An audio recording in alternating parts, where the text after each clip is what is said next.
Hey guys, my name is Moon and welcome back for more Higurashi When They Cry, Chapter 6, Tsumihoroboshi. So last time, Rena's hostage situation became much worse, right? She planned a lot of stuff.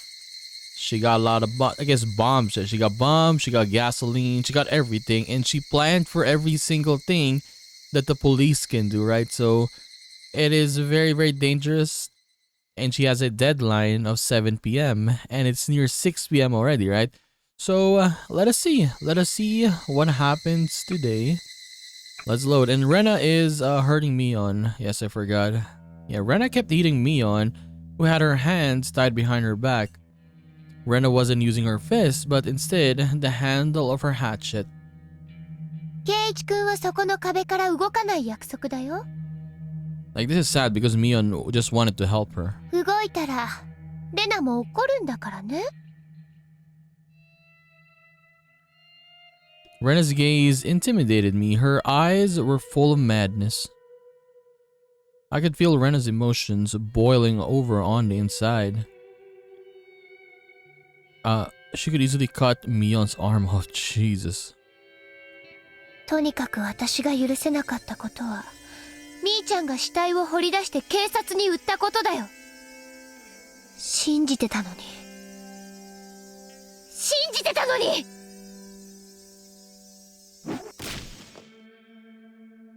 Rena hit Mion's face over and over. It wasn't just Mion's hands that were tied behind her. Her neck was also tied to a window frame with a bike lock. Her neck, oh my god.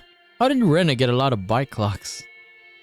So there was no way that Mion could protect her face. I didn't know if her forehead was cut or if her nose was bleeding, but her face was covered in blood. Her blood got onto the handle of the hatchet, and every time she got hit with it, the blood was smeared on her face. The handle of the hatchet could easily smash her forehead. Because of her position in the Sonozaki family, Mion couldn't say that she hit the body, so all she could do was endure. However, Rena continued to attack. Rena no longer had any restraints. She might even continue until Mion's front teeth were broken.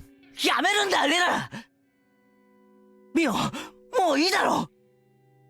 俺が話す。本当のことを話すから。レナ、ミオを殴るのをやめるんだ。本当のことって何？ケイイチ君。ダメだよ。クラスのみんな！今から言う話は頼む。聞かないでくれ。少し物騒な話をするかもしれないが、悪いことの話じゃないんだ。だから聞かないでくれ。耳に入っても忘れてくれ。頼む。どういう話だろう。聞かせてくれるかな、ケイイチ君。難しい話じゃないんだ。あれはお前のためだったんだよ。あの埋めた場所が今年の夏に営林署が伐採で立ち入ることになってたのを後日に知ったんだ。だからあのままじゃまずいと思ってミオンがもっと別の安全な場所に隠してくれたんだよ。その話はあの晩に聞いてるよ。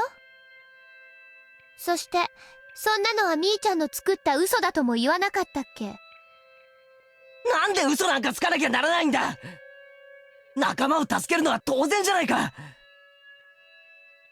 だからミオンがお前を助けるためにやってくれたんだよ。嘘だよ、信じないよ。ならなんでそんなことを私に相談せずにこっそりとやったの？ Why did Mion even have to tell her? Mion was trying to be delicate. Mion did her best trying to hide what Rena did.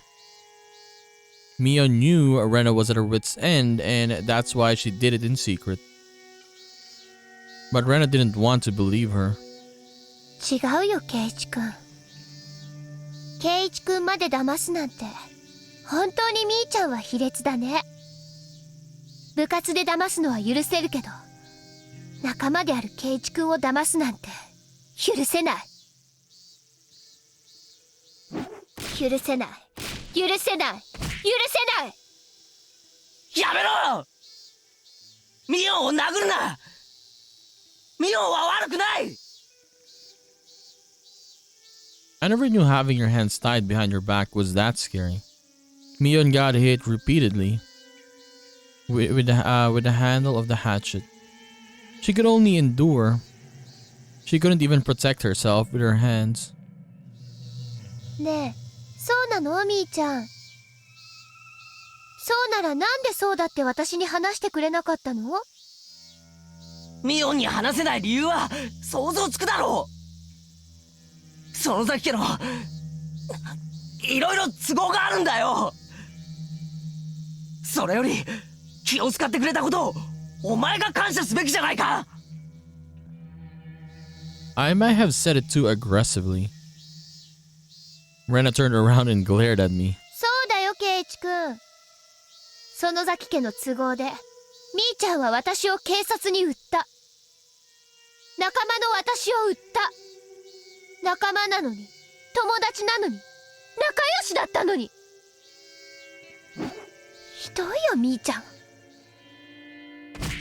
本当に大好きな一番のお友達だったのに、どうして？ひどいよ。ひどいよ。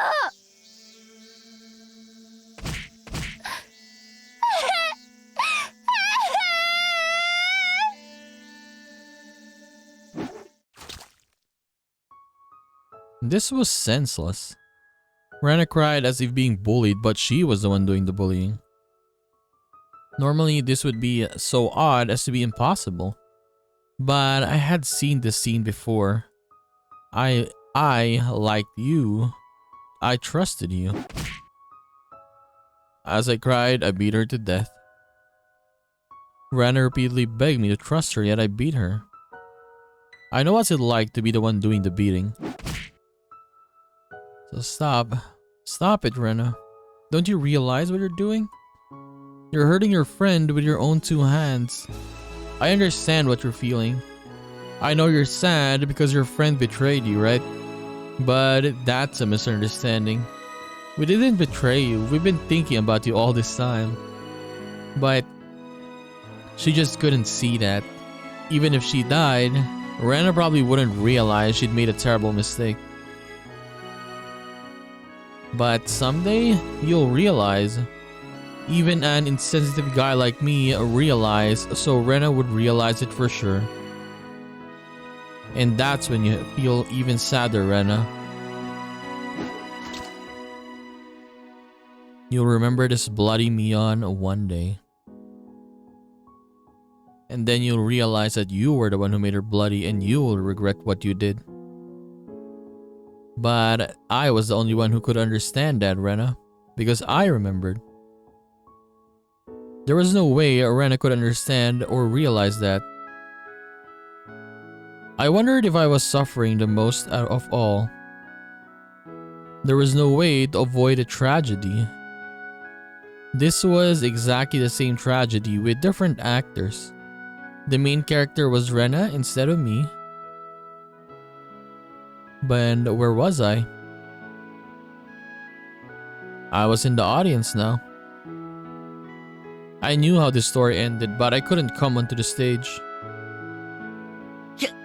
やめろ、レナ！やめてくれ！やめてくれ！泣いてるの？どうしたの、圭一くん。I stood up slowly and walked towards Rena. Just like what Rena did for me with my arms open. 頼むからやめてくれ。やめるんだ、レナ。今はどうしてかわからないかもしれない。なぜやめなければならないのかわからないのかもしれない。でもやめないと絶対に後悔する日が来るから。だからやめるんだ。圭一君、壁に戻らないとレナは怒るよ。Rena's eyes went cold and she lifted the hatchet in her right hand. やめな、ケイちゃん。私は大丈夫だから。Mion told me, but with such a bloody face, how could she be? レナはそのナタで俺を叩くのか？それ以上近づけばね。叩くよ。遠慮なくね。もう圭一君なんかいなくても最後までいけるんだよ。でも私は圭一君と最後まで一緒にいたい。だから私を怒らせないで。ね。She sounded gentle, but her expression was telling me there really would be no hesitation. Rena would crack my head open with a hatchet immediately. But who cares? レナはもし立場が逆だったら命を惜しむと思うか？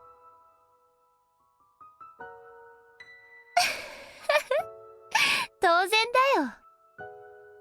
相手が凶器を持ってたら怖いから逆らわないね。嘘だな。I know. I know you're strong enough to give up your own life for the sake of your friend. It's my turn now. My turn to be strong. 俺もレナと同じだぜ。仲間のためなら命なんて惜しくない。レナが欲しいってなら俺の命だってくれてやる。だからやめるんだ。仲間を信じてるなら仲間を傷つけるのをやめるんだ。その痛みは必ずレナを襲うから、だからやめるんだ。誰もレナを脅かしたりなんかしてない。みんながレナのためを思ってる。それを疑うな。頼むから信じてくれ。俺を信じろ。俺の頭を砕けば信じられるってんならそのナタを撃ち下ろせばいい。俺は防がねえからな。近寄るな。それ以上近づけばライターを点火するよ。Rena lifted the lighter overhead. バカ野郎！てめえいつまで夢を見てんだ。自分でも分かってんだろ。悪い夢だって。誰かに覚ましてほしいって。だから俺が来た。俺が覚ましに来たんだ。覚ますのは圭一君の方だよ。この村が奴らに侵略されていることがまだ信じられないの？あの時はちゃんと信じてくれたのにまた疑うの？また私を信じないの？ Rena opened the lid of the lighter. I could tell her thumb was about to light it. Rena was prepared to die along with everyone else. Rena would die without knowing the truth. She would die believing it was the world that was crazy. She would die cursing everything in this world. That was the storyline of this tragedy, wasn't it? This was a theater from hell. What an interesting script. Who wrote it? A devil? I won't let this happen. Don't underestimate Keiichi Maibara, the original main character. Okay. Don't think the same storyline will work again. I'll be taking over the script this time, and I am going to destroy it. I won't let this bad ending take place. I'm going to destroy their expectations. 信じてねえのはレナの方だろうが。今は俺を信じろ。黙って俺を信じやがれ。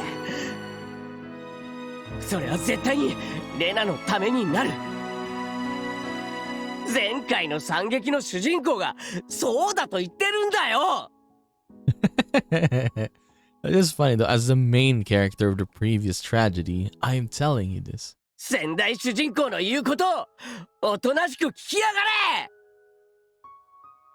何を言ってるのかさっぱりだよ、圭一君。黙って俺を信じろ。信じてないのは圭一君の方だよ。どうして私を信じてくれないの？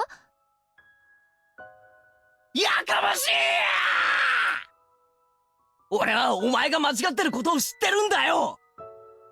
お前の末路を知っていて、お前がする未来の後悔を全部知ってるんだよ。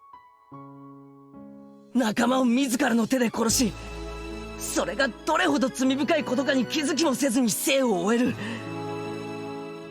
それがどんなに悲しいことか、お前には分からないんだよ。全然何を言ってるのかわからない。大丈夫なの、圭一君？ああ、そうだな。何を言ってるかレナには分からないだろうな。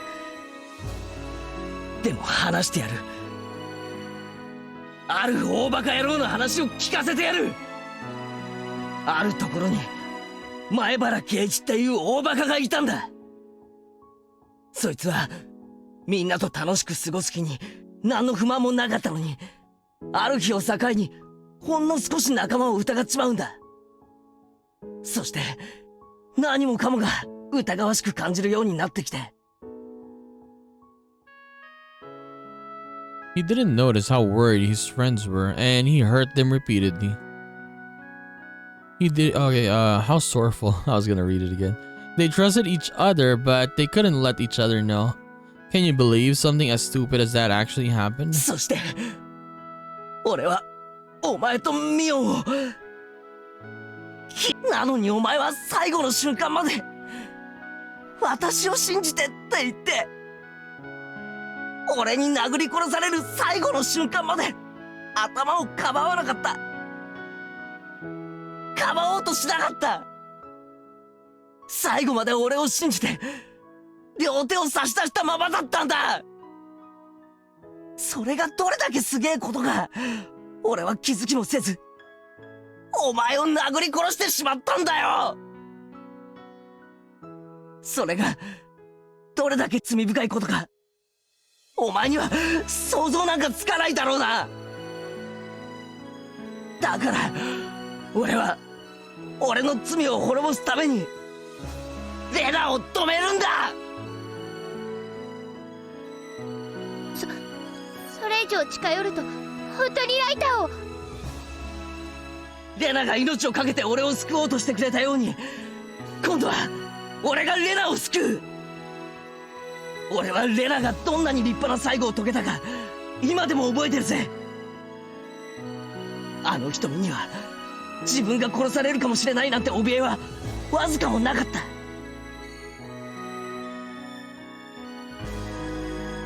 These words will reach him, she thought.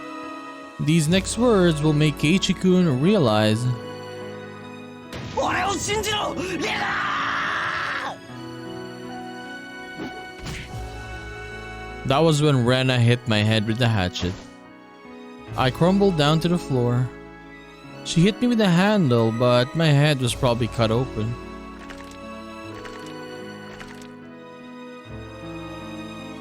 I felt the blood on my face. かわいそうな圭一君。それは圭一君の意志じゃない。圭一君の頭に寄生している奴らがコントロールしているだけなの。今に大石さんが治療する薬を見つけてきてくれるよ。そうなったら一番最初に飲ませて治療してあげるからね。そうしたらもう圭一君は奴らの支配から逃れられる。レナの大好きだった圭一君に戻れるんだよ。だからもう少し待っててね。辛いだろうけど待っててね。このバカ野郎が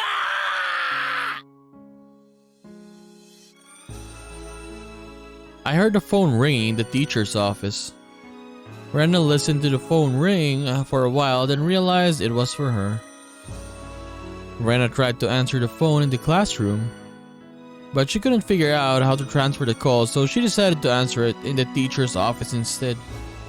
ちょっと職員室に行ってくるね。その間に誰も逃げちゃ嫌だよ。誰か一人でもいなくなってたらみーちゃんが大変なことになっちゃうんだからね。 Rena glared at everyone in the classroom, intimidating them, and then she left. That's when I heard a honk from the outside. I remember the signal from earlier.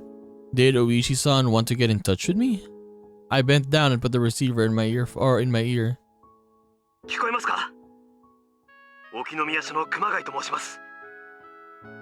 聞こえているなら咳払いをしてください。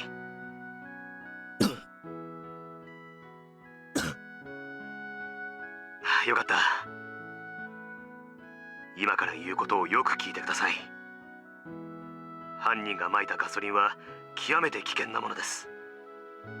今教室内には気化したガソリンが充満して巨大な爆弾と同じことになっています。ですから竜宮さんを刺激しないようにし、間違ってもライターをいじらせないでください。 Please don't aggravate her. Keiichi nearly did. さっきのような挑発行為は二度と慎むようお願いします。 Yeah. 盗聴器って嫌なもんだぜ。気化ガソリンはわずかの火花でも着火する可能性があります。ですのでこの連絡を最後に盗聴器の電源を切ってください。これは万が一に備えてのことです。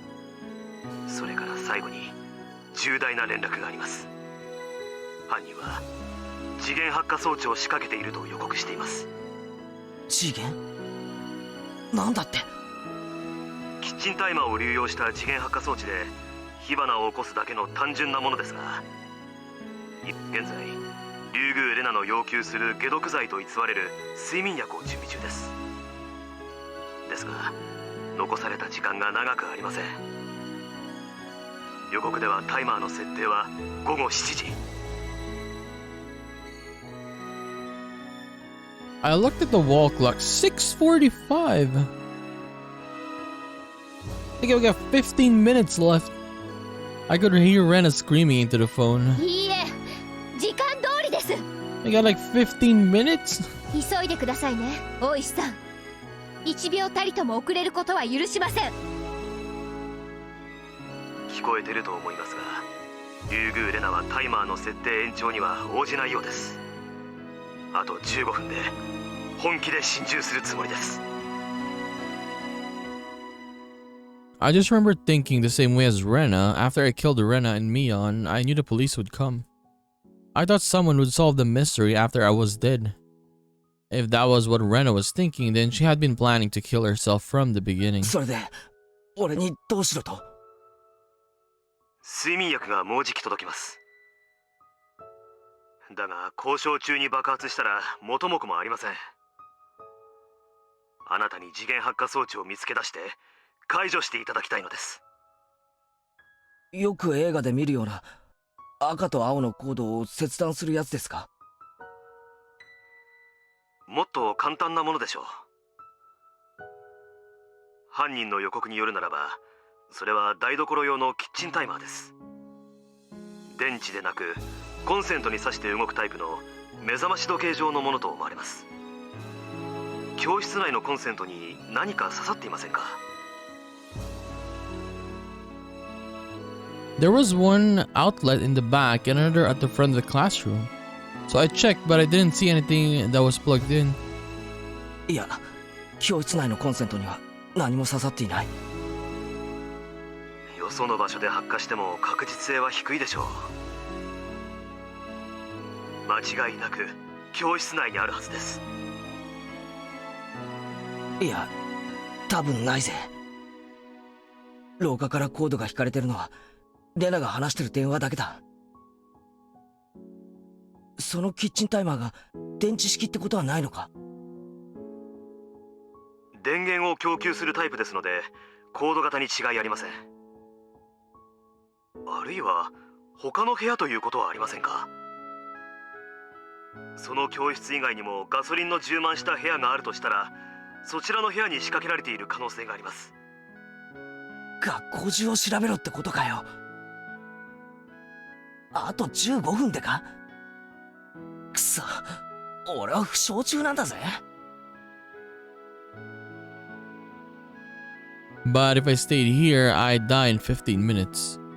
This wasn't a time to be pessimistic. This was probably my last chance to stop this tragedy from taking place. She spread the gasoline while I went out to deliver the scrapbooks, so she must have done it in a fairly short time.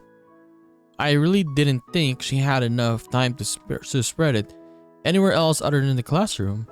Then where was the time bomb? こちらも努力しています。ですから、そちらでもご協力をお願いします。以上です。質問がなければこれで更新を終了しますが、何かありますか？特にない。あ、いや、一つある。何でしょう？大石の親父に言っといてくれ。よくも人の古傷をレナに話しやがったなって。もし俺が生きてここを出られたら、ぶん殴ってやるから覚悟しやがれって伝えといてくれ。Okay. ああ、2発殴るぜ。俺のことをレナに喋った分と、レナのことを俺に喋った分だ。了解。大石さんも竜宮レナに踊らされたとだいぶへこんでます。きっと殴らせてくれますよ。以上でよろしいですか？ああ。このおしゃべりだけで数分食っちまった。切るぜ。ご無事を。Like, Rena was still on the phone. Uishi-san was definitely trying to stall her. From what I could hear, it sounded like he is telling her that they investigated the main Sonozaki residence and found something awful in their secret basement or something like that. Hey, if you went too far, Rena would believe everything again. Mion was going to get hit again for lying. Keiichi. Finally. I was like, where's Satoko and Rika, by the way? Why are they not talking? Rika-chan and Satoko crawled up to me. 今の俺の無線聞いてたか？トラップは私の先輩特許でしたよ。レナさんにお株を奪われるなんて、こんなの死んでも死にきれませんわ。Satoko realized how serious the situation was. As well, the lives of the hostages, including her own, were about to be taken. Yes, she tried to remain strong. サトコ、もし死んでもレナを恨まないでくれ。レナは病気なんだ。運悪く悲しい病気にかかっただけなんだ。だってそうだろ。俺たちはあんなにも明るくて楽しい仲間だったレナをよく覚えてるだろ。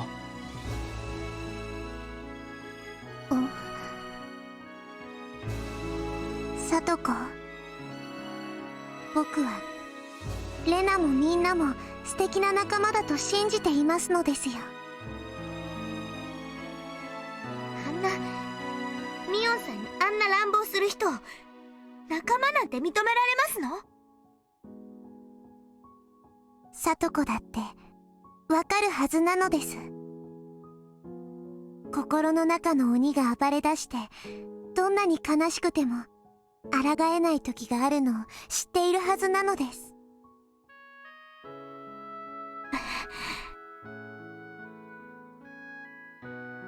Satoko quietly hung her head. I didn't understand what Rika-chan was trying to say to Satoko, but maybe. レナさんを信じてますわ。偉いぞ、サトコ。I hugged Satoko's head. Rika-chan's arms were tied so she couldn't embrace Satoko, but she put her forehead closer to her in praise. さて、世界最高のトラップ名人に聞くぜ。この部屋を爆破するにはどこに次元発火装置を仕掛ける？お任せなさいませ。その装置はコンセントにつながってなければいけませんのね。ああ、そうだ。でもこの部屋とは限らないぞ。他の部屋にもガソリンが撒いてあって、そこに仕掛けてある可能性もある。いいえ、そんな時間はなかったと思いますです。多分レナは教室のすぐ近くに隠してあったガソリンを持ってきてこの部屋に撒くくらいだったのですよ。そういやレナは昨べ俺と別れる時、明日の準備があるって言ってた気がするぜ。ってことは何かの仕掛けを昨べのうちにしてあった可能性もあるな。それだけのヒントで私はここに芋虫状態。なかなかに意地悪な難易度の爆弾探しゲームでございますわね。サトコなら見つけられる。サトコに見つけられないなら俺にも無理だろうな。だから俺はサトコを信じて全部をかけるぜ。サトコならできます。レナを救うためにも見つけ出してほしいのです。仕方ありませんわね。本気の私の前にはレナさんのトラップだって問題にもならないことを証明して差し上げてみせましたよ。さあもう一度聞くぜ。この部屋を爆発させるなら次元発火装置をどこに仕掛ける？ Sadako grinned and closed her eyes to concentrate.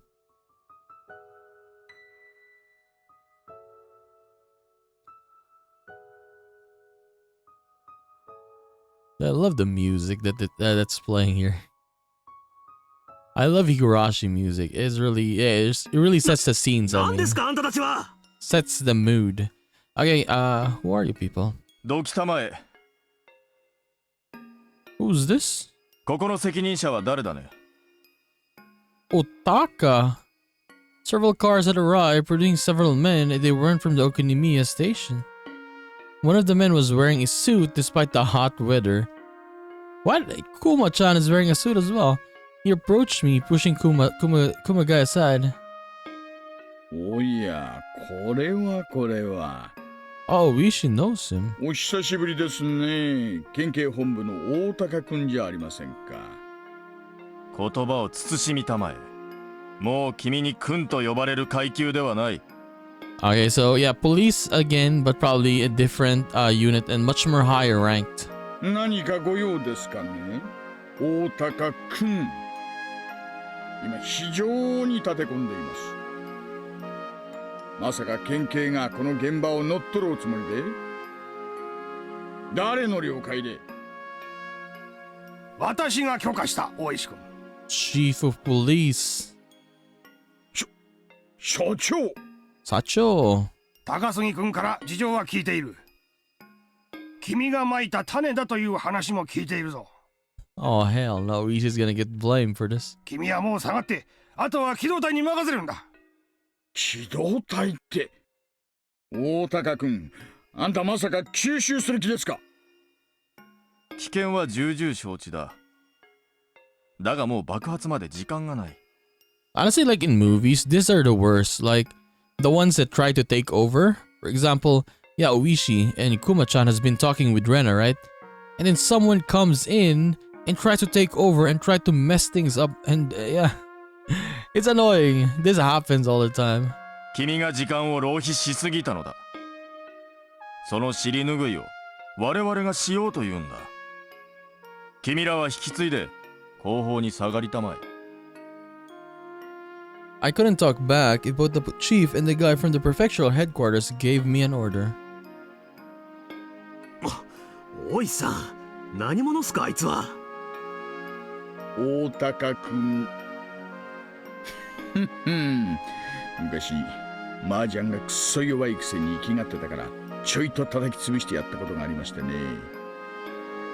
それともあれかな、剣道大会で偉そうにしてやがったから面食らわして失神させたのを根に持ってるのかな。 Obviously, we didn't get along. 大石君、現在の最新の状況を説明したまえ。あんた本気で突入する気で？こっちはもうすぐ睡眠薬で穏便に決着がつけられそうなんだ。それをひっくり返す機会。もう遅すぎる。あと1時間あったらその手も検討できたな。突入は府警の専門部隊が担当する。君はバックアップに回りたまえ。所長、あんた分かってますよね。あの教室は今や巨大な爆弾なんです。だが一番恐ろしい爆弾は教室じゃない。犯人のリュウグウレナ本人なんです。我々はようやくそれをなだめ、穏便に解決する手順を踏み、それを実行しようとしています。時間は確かにもう10分もない。でも必ず成功させてみせます。講習は私が自らやります。ダメなら私が粉々に吹っ飛んでおしまいです。所長たちは離れてそれを見てざまあみろと思ってればいい。大石君、府警の専門部隊はただの機動隊じゃないぞ。第二機動隊といえば君ほどの男なら噂くらい聞いてるだろう。なんすか大石さん、第二機動隊って有名なんですか？5年くらい前だっけ、空港の飛行機に犯人が立てこもった事件があったでしょう。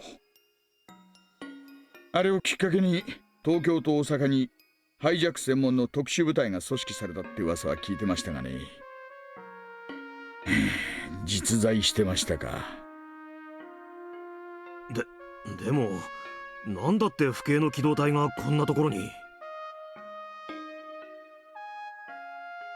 Otaka smiled proudly. たまたま県警機動隊との交流訓練があってね、特別に応援を要請したのだよ。相変わらずですね。話をすぐ派手にしたがるその癖は。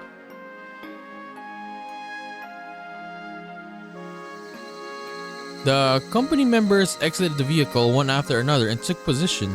They didn't move like policemen. 大高君、あんた学校で銃撃戦をやる気かい？一発で大爆発を起こすぞ。安心したまえ。突入犯が使うのは火器じゃない。ボート鎮圧用のガス銃だ。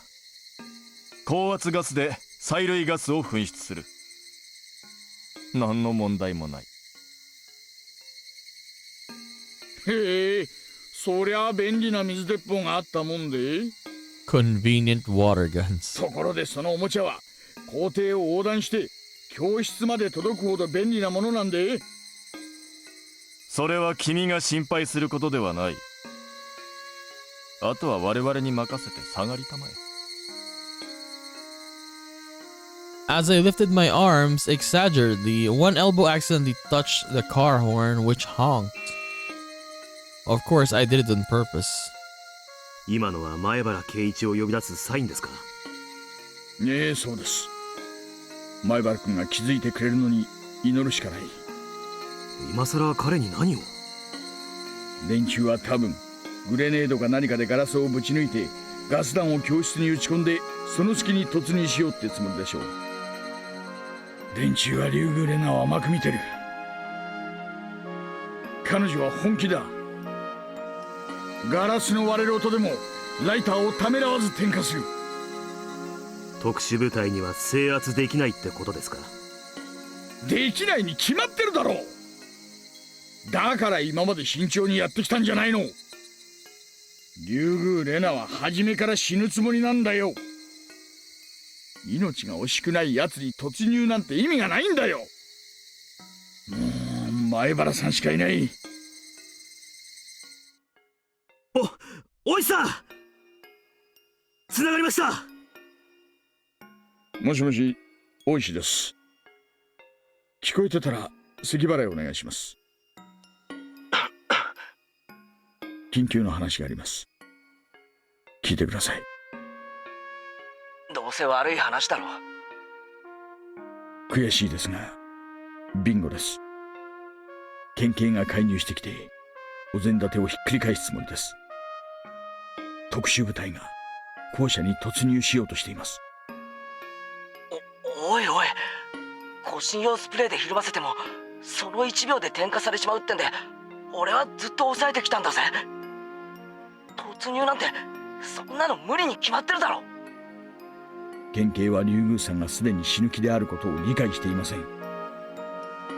ライターは脅しで点火するわけないと鷹をくくっています。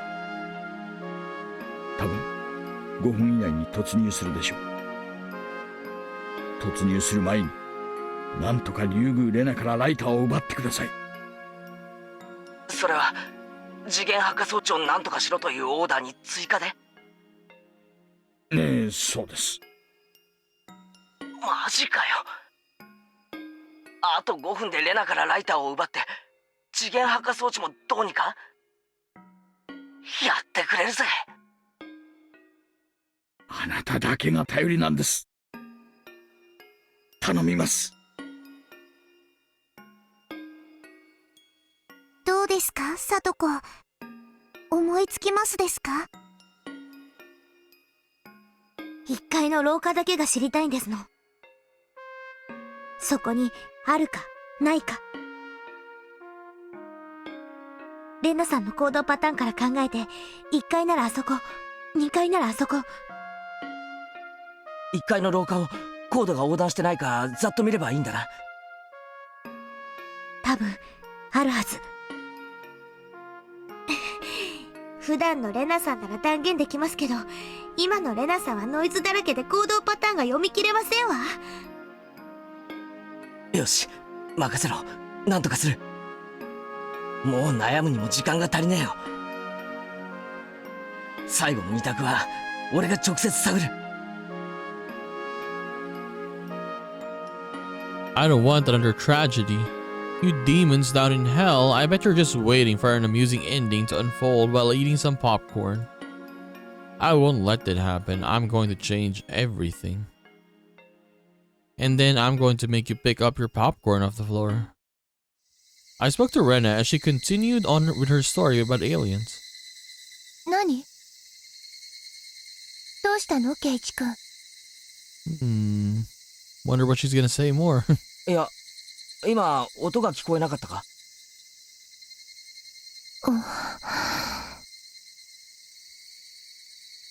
Rena went quiet and looked around. Rena had become totally paranoid about everything. Once she became worried, she couldn't ignore it. 本当に？ケイチ君。ああ。聞き間違いじゃない。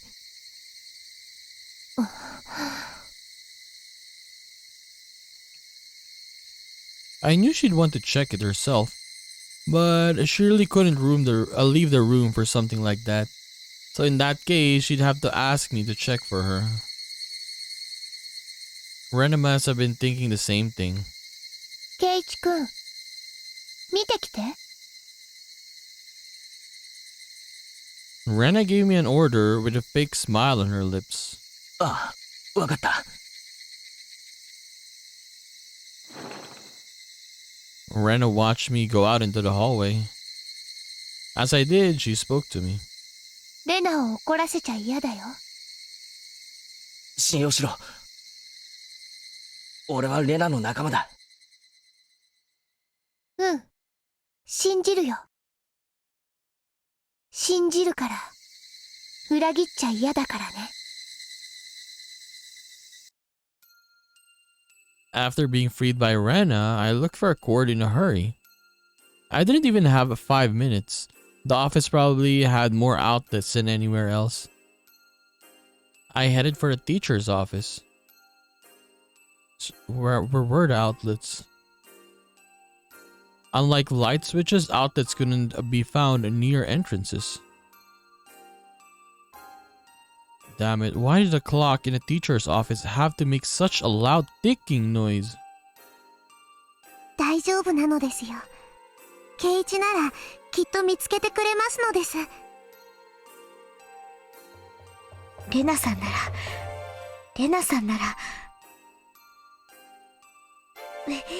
いつものレナさんより疑り深いレナさんならどこにどう仕掛けますの？この程度がわからなくてレナさんのトラップで最後なんて北条聡子一生の恥ですわ。 Sorry, so I accidentally clicked it, man. これ What did she say? Okay. The curry's still here though. I saw a plug inserted into the unit under the principal's desk, and I also saw a cord extending under the door to the reception room. There shouldn't have been any reason why a cord had to be extended in that room. The reception room had an outlet of its own. Tiptoed over the reception room and opened the door. Squeak. The door squeaked as I cracked it open a little. I poked my head inside the reception room. I saw the suspicious cord crossing the room and extending under the door to the hallway. I followed the cord through the reception room. I opened the door to the hallway and the cord was extending into a storage closet. The storage closet was used to hold cleaning chemicals. I could smell them from here. The cord was extending into there. I carefully opened the door and turned the light on. The cord was attached to another extension cord and there was an alarm clock that didn't belong in there. 見つけた。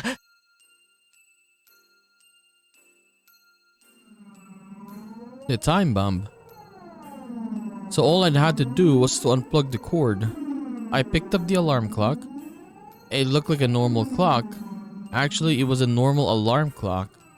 I remembered Kuma-chan-san called it a kitchen timer. He said it was a bit like an alarm clock. But this wasn't a bit like an alarm clock, it was an alarm clock. Wait, didn't alarm clocks use batteries? This alarm clock was a battery operated one too. I looked at the extension cord and there was nothing plugged into it. Huh? What was this extension cord for then? Why was this extending all the way from the teacher's office? いけない圭一さん、逃げてー。さとこ Why? それは違うんですの。騙された。 A black shadow was covering me. Felt my body freeze. It was so frozen that I felt it was about to crack. I turned around slowly and saw someone holding a hatchet above their head. No.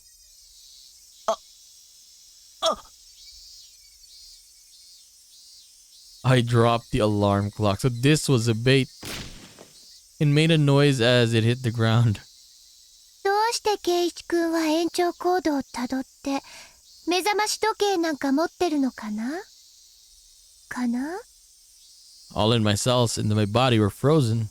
This was Rena's trap. Rena was suspicious of everyone, including me. This whole time, she thought there was someone connected to the police outside, or the people outside, I mean.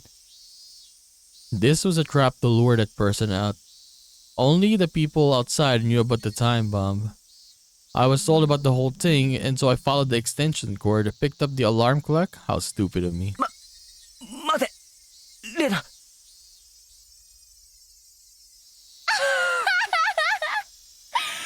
一くんのこと信じてたのに。ひどいよ、圭一くん。Rena hit me with the backside of the hatchet earlier. It was painful, but it did not kill me. But this time she was holding the hatchet the right way. It wouldn't just crack my forehead. It would split my entire head open. Rena lifted the hatchet mercilessly. She moved slowly as if everything was in slow motion and she looked almost divine. Maybe it really was holy.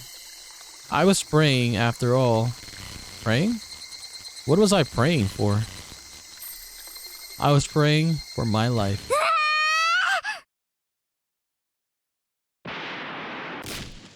Wait, Rika, what?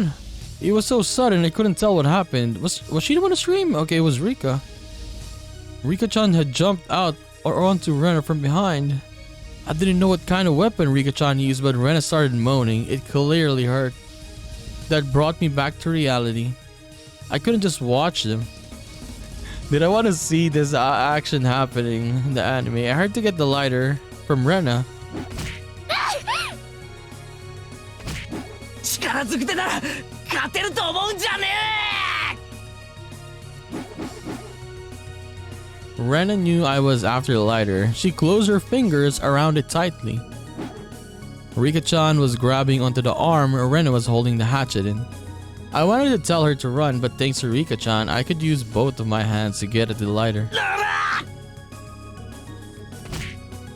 The lighter flew out of Rena's hands. It hit the hallway and dropped down to the floor. I picked it up.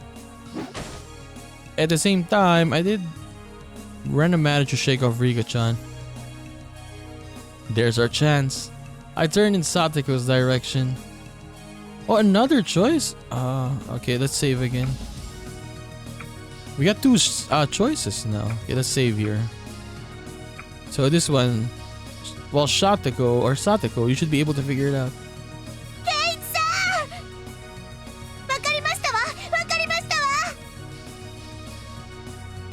I heard Satoko screaming from the classroom. Satoko had figured out where Rena hid the time bomb. I wanted to catch Rena, but I didn't have time for that. I had to do something about the time bomb instead. Keiichi, 早くSatokoのところへ行くのです。 Rika-chan had spread her arms, blocking Rena's path forward. バカなことはやめて逃げろ Keiichi, これは初めてではないのですよ。 Oh, this isn't the first time I've done this for you. 覚えていないのですか？前の時、僕にあとわずかの頑張りがあれば、Keiichiは間に合ったのです。今度こそ間に合わせる。だから言ってなのです。 I didn't know what Rika-chan was talking about. But there was one thing I did know. Just like Rena and Mion were ready to give up their lives for their friends and I was willing to give up mine, Rika-chan was prepared for that too. Therefore, telling Rika-chan to run was like telling her she wasn't my friend. And so, I will depend on my friend Rika-chan. すまんリカちゃん Keiichi-san, もう時間が。 Leaving at the Rika-chan, I dashed for the classroom. No, Rika-chan. As soon as Rika-chan heard Keiichi's footsteps reach the classroom, she sighed in relief. As she did, Rena's black shadow came ever closer. すごいよすごいよ。これは部活じゃないんだよ。リカちゃんは殺されちゃうよ。怒ったレナにきっと殺されちゃう。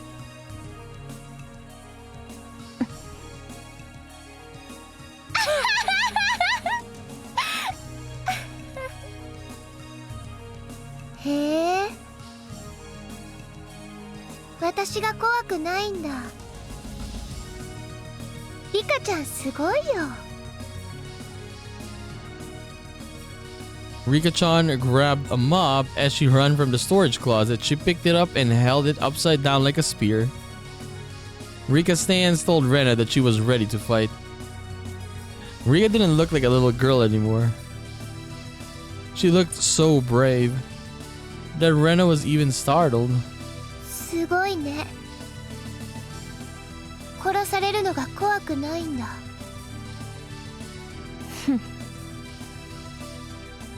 Rika smiled cynically.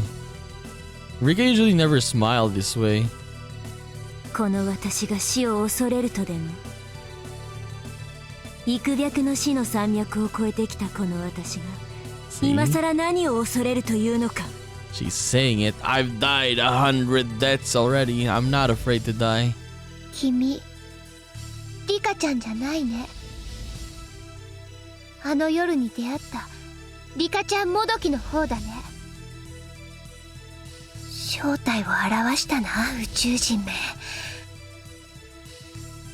本物のリカちゃんをどこへやった？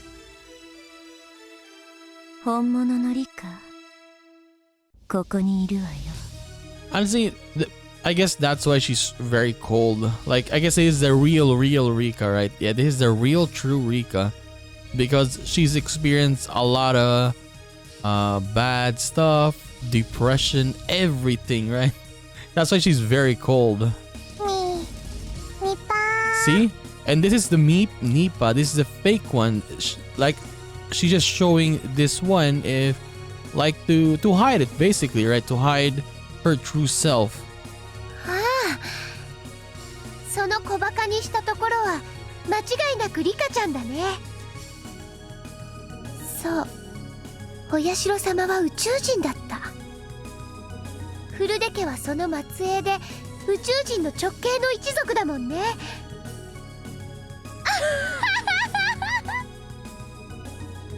脳みそを叩き割って中の寄生虫を引きずり出してやるからね。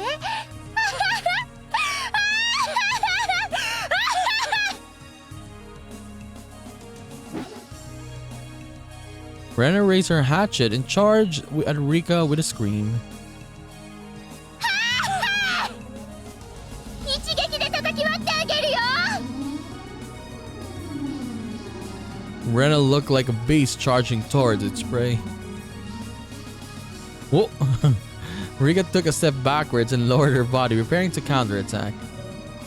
She did that with no hesitation. あいにくね、1分も稼げれば十分なの。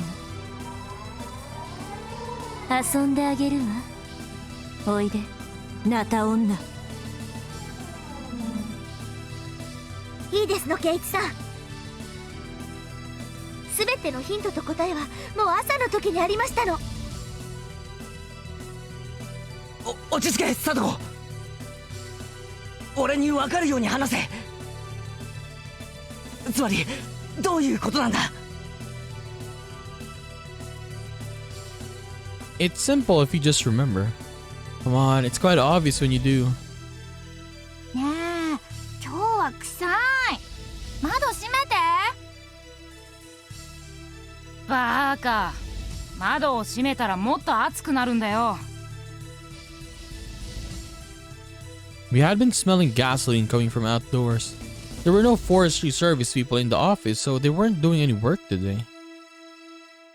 The smell wasn't coming from anything they were doing. In other words, it was the smell of Rena's gasoline. Rena hid the gasoline near the classroom. She had it in the plastic container. You can't smell gasoline that's in a plastic container. So in other words, she had more gasoline ready than just in the container she used to spread around the classroom. Where was the smell coming from? Was it coming from the outside? Vaporized gasoline is heavier than air. It stinks. There was another hint other than that. あれ、俺たちのボールがね。王女、お前がまた隠したんだろう。誰がそんなものを隠しますの？どうせ隠すならもう少し気の利いたものを隠しましたよ。 Kids who love to play with their ball never lose it. It should have been in the same place it always was. But it was gone. So that must mean that Rena used it for something. The gasoline was coming from above. A ball was missing. So maybe it was stuffed somewhere. レナさんは雨どいの出口をボールで詰めて雨どいいっぱいにガソリンを注いだんですの。どこから？ 2階の屋根の上からですのよ。 The drain canal extended along the roof of the second floor and then came straight down to the ground. If it was plugged and filled with gasoline, it was like a huge Molotov cocktail that extended from the ground to the roof of the second floor. Furthermore, the drain canal ran by the classroom windows. If the canal exploded, the classroom would explode too. じゃあつまり次元発火装置は2階の窓から延長コードか何かで引っ張って屋根の上ですわ。I picked up a pair of scissors and cut Satoko's bonds. そういやリカちゃんはどうやって縄跳びを解いたんだ。あるございましたわね。私は溶けるほど痩せてなくて。I rubbed Satoko's head. みんなを頼む。俺は屋上へ行く。As I jumped out of the classroom, Satoko stopped me. ケイチさん、これを。なんだよ、まだ何かあるのか。Something silver sailed through the air. I caught it. It was a metal bat. Oh, Satoshi's bat. Oh, he's gonna fight Rena now. Okay. No, with the... ニーニーのですのよ。what they call the bat and the hatchet.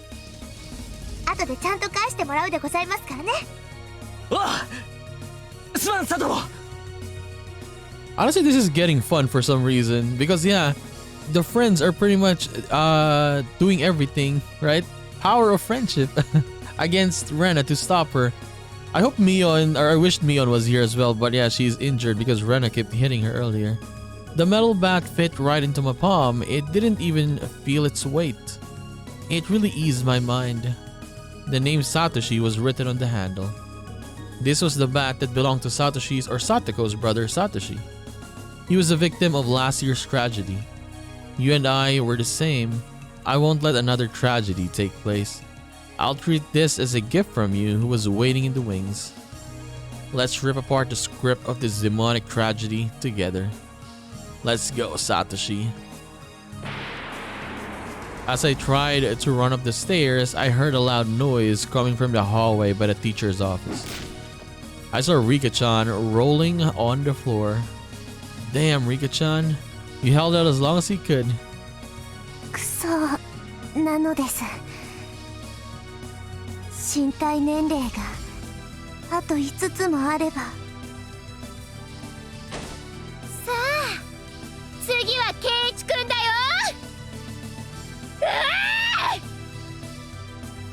やべえ、とにかく上だ。今は屋根の上だ。よく気づいたね、よく気づいたね。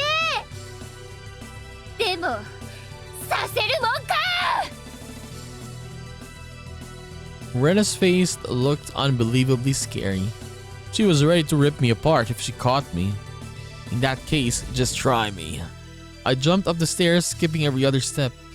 I turned on the bug in my pockets. I didn't have time to put in the earphones. As Rena flew up the stairs, her foot got caught in a jump rope. She tripped and then 3 buckets fell on her head. The result of Satoko's traps.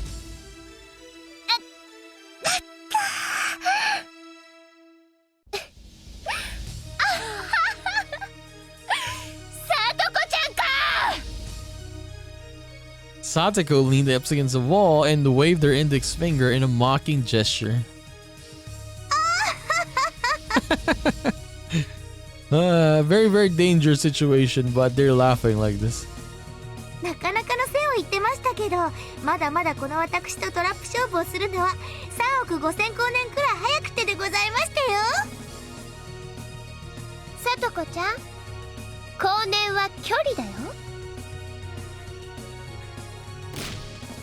Smash! The 4th bucket hit Satoko on the head. I continued up to the rooftop. Rena ignored Satoko and ran after me. 大石さんか。やったぞ、やったぞ、畜生。ライターは奪った。次元破壊装置も分かってる。屋根の上、雨どいの中だ。今抑えに行ってる。大石さん、まさかあれじゃ。Uishi grabbed a pair of binoculars from Kuma-chan and looked at the rain gutter on the rooftop. There was something like an alarm clock sitting there. The cord from the clock was extending into the 2nd floor window. It was obvious, but they didn't even notice until just then. Satoko was working hard to remove her classmates' restraints, but she couldn't do anything about the lock or the bike lock on Mion's neck. みんな、私はいいから早く逃げて。Oh hell no, please don't kill Mion. あら、ミオンさんらしくもない。こういう瞬間でも我が部の部長らしくあるべきではございません。部長はただ一言こいつを外せと命令遊ばされれば結構ですのよ。 Sadako reached for the back of the collar and produced a bent hairpin. Sadako opened the window, climbed onto the window sill, and faced the bike lock that was restraining Mion. みんなは全部のカーテンを開けて窓を全部開けたら外へ駆け出すこと。委員長、前原さんはどうするんです？ケイちゃんは警察が助けてくれるから。みんなはとにかく一刻も早くここから逃げて。ってもう外したの？北条聡子にとって U 字ロックの U はうわこんなの楽勝の U でございましたよ。 The binoculars were trained on the classroom. All the curtains were open as well as all of the windows. The children in turn were all running into the schoolyard. Oishi pushed Otaka aside and then grabbed his radio and yelled into it. 全班突入しろ！突入！人質を全員確保しろ！犯人は人質1名を追って2階へ上がったもよ！これ何の真似だね！大石君、無線を返したまえ。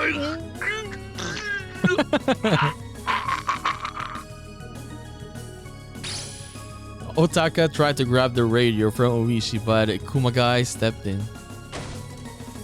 There was a dull noise and Otaka crumbled to the floor, convulsing. Convulsing? すみませんです。膝がたまたまきれいに入っちゃったっすね。教室内にはまだガソリンが充満してるぞ。十分に注意しろ。ガス弾や閃光弾の類の使用は禁ずる。繰り返す。ガス弾、閃光弾の使用は禁ずる。大爆発するぞ。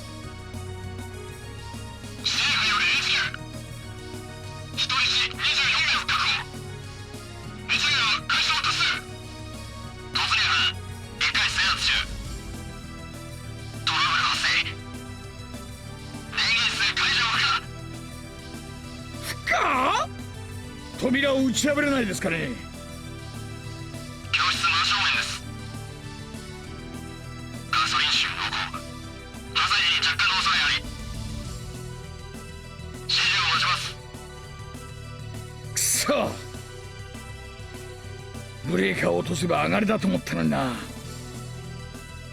電源室は放棄。2階部分を制圧されたし。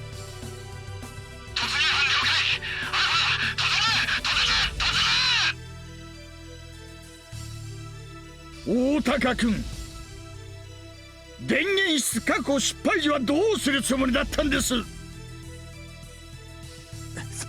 それに失敗しないための特殊部隊だ。これだから坊ちゃん育ちは。あとは時計のコンセントを抑えるしかないか。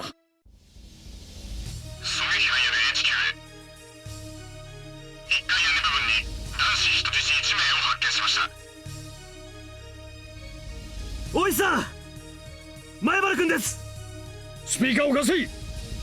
前原さん、時計の電源は2階の奥の部屋。 I shook my head repeatedly. I couldn't do that. Rena was coming after me, so I couldn't head that way. What else could I do? The only way was to go up to the roof of the second floor and get the clock from there. 前原さん、そのまま2階の屋根に上がって誘導します。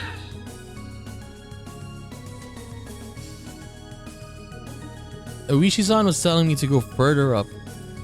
Sadako only told me that it was on the rooftop of the second floor and she didn't tell me where exactly. She only said it was in the drain canal. But maybe Oishi-san found it with his binoculars. I put my foot on the railing of the veranda and run up to the rooftop. I have never felt so light. I felt like I could lift myself with 2 or 3 fingers. そのまままっすぐ走って雨どいの一番奥。時間がない。あと30秒。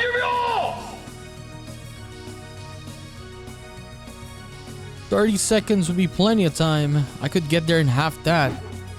Over there. Was that it? It was!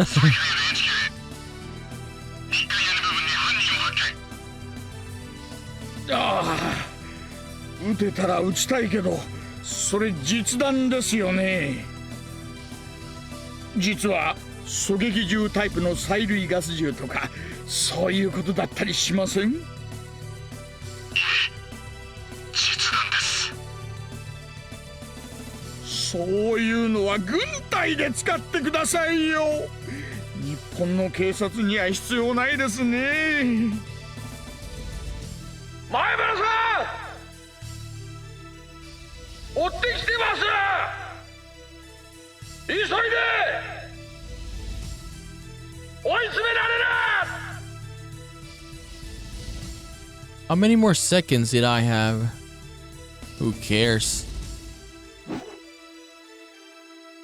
I slid down the roof and grabbed the kitchen timer that was sitting in the drain pipe, which was filled with gasoline. There was a cord with a copper wire attached to it. This was supposed to create sparks and start an explosion. The hands on the clock kept moving with the second hand trying to reach the minute hand. 7, 6, 5, 4, 3. I threw it to the ground. It exploded. A moment later I heard a noise of something breaking. Did I do it?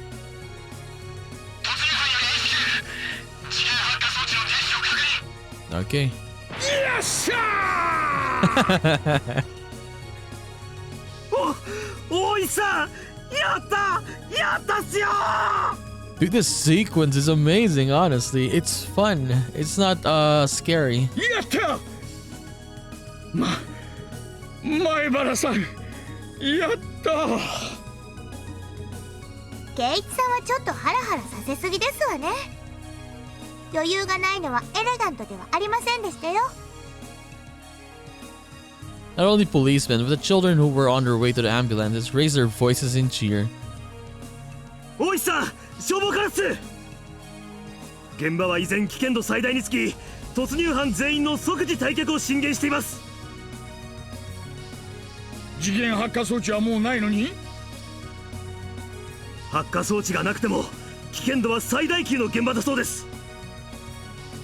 これ以上は突入犯全員の生命に危険があります。くそ、屋上の前原君をどうしよう。2階屋根ならなんとか飛び降りれないか。大石さん、図面では校舎下に花壇があります。そこへ飛び降りるように誘導しましょう。大石より突入中の全隊へ。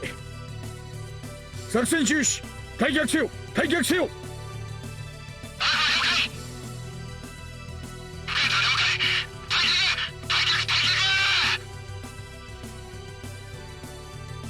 聞こえますか、前原さん。それから竜宮さんも、もうそこは危険です。いつ爆発するかわからない。校舎の下に花壇があります。そこへ飛び降りてください。花壇だって？ちくしょう、ここからじゃよくわかんねえってのによ。But it didn't sound like I had enough time to be looking for it. I noticed a white hand at the edge of the roof, followed by Rena's head. Rena slowly crawled up to the roof. I waited for her there. まさかこんなところに隠したのを見つけるとはね。これで全て失敗か。 Rena scratched at her throat. The band-aids peeled off and her throat started to bleed. ゲームセットだな、レナ。 We were confronting each other on the roof of the second floor. That wasn't a club activity but a real battle. Rena was glaring at me with her hatred at first. But maybe because she had already given up, she started smiling wickedly. I heard a chorus of the Higurashi in the background as if to cool us down from the heat of the battle. I didn't think we needed their service yet though. そうだね。すごろくだったらここはゴールで、ケイイチくんの上がりだね。でも、これはゲームじゃない。だからここはゴールじゃなくて、行き止まりって言うんだよ。負けを認めないやつだな。レナはつくづく強いやつだよ。絶対へこたれない、くじけない。最後まで戦う。そして最後まで信じるんだ。こんな時に褒められてもちっとも嬉しくないね。ケイイチくんは私が最後の命をかけての計画をぶち壊しにした。人類を宇宙人から守ろうと必死に戦ってたのに、それをぶち壊しちゃった。これで人類が滅んじゃったら、ケイイチくんのせいで滅んだって歴史に残っちゃうんだよ。I didn't mean to laugh, but I couldn't help it. My name would be written down in the history books of the aliens as the one who destroyed the human species. Somehow that sounded kinda cool. レナ、お前が何と言おうと、このゲームは俺の勝ちだ。すでに俺が勝ってるのに、レナが負けを認めないだけだ。そうだね。そうなのかもしれないね。でも、そういうものかもしれないよな。ゲームってのは、勝者が決まって終わるもんじゃない。敗者が決まって終わるもんなんだ。ってことは、俺が勝つだけじゃダメってことだ。へえ。それはどういう意味なのかな。I tapped my shoulder with a metal bat, gesturing for Rena to come at me. レナに、きっちり負けたってことを叩き込んでやろうってことだよ。I won't run or hide. Do you know why? According to the rules of our club, we don't run for our enemies. ここで白黒をつけてやるぜ。レナがもう負けてるってことよ。ふーん。言ってやるぜ。寄生虫に宇宙人？バカじゃねえのか？バカ。He's mocking her now. そんなの今時誰が信じるんだよ。ダセえな。鼻で笑っちまうで。最初から信じてなかったくせに信じてたふりをしてレナを騙してたな。許せない許せない許せない。レナが信じてるのは勝手だぜ。だが俺はそんなうさんくせえの信じねえからな。同じ信じるなら徳川の埋蔵金の方が楽しそうだぜ。それでも信じさせたいってんなら俺たち部活メンバーには簡単な信じさせ方があるじゃねえかよ。Oh. 勝った方が正義ってことだね。そういうことさ。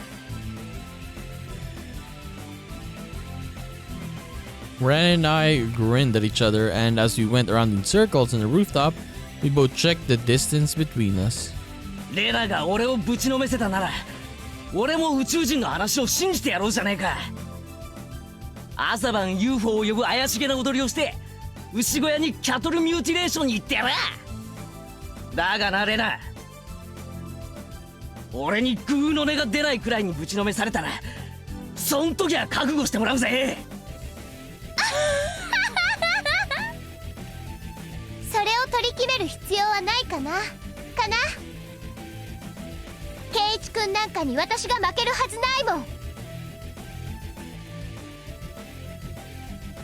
Rena came at me with a heavy strike. I caught it easily with the metal bat. It looked like there were some sparks. This was finally getting interesting. まあそう言うなよ。意外にそうでもなかったりするもんだぜ。俺も部活で何度も激戦をくぐってきて、ようやく分かってきたことがある。自分ってやつをな、どういう時に自分が最高のパワーを出せるか分かってきたんだ。へえ、それは何かなかな。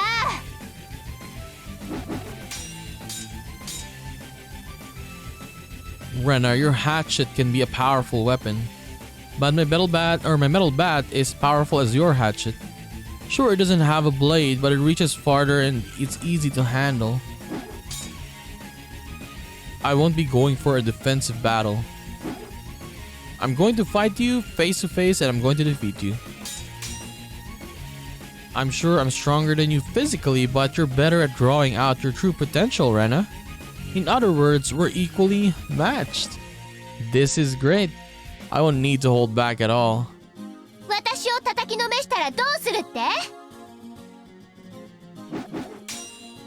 ほらほらほらほら！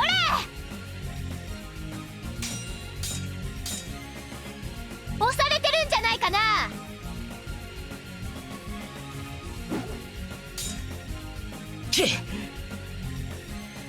遊んでやってるだけだぜ。まあ見てろ。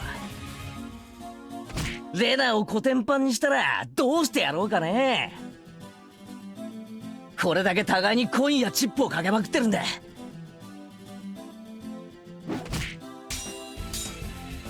相当の支払いを覚悟してもらうぜ。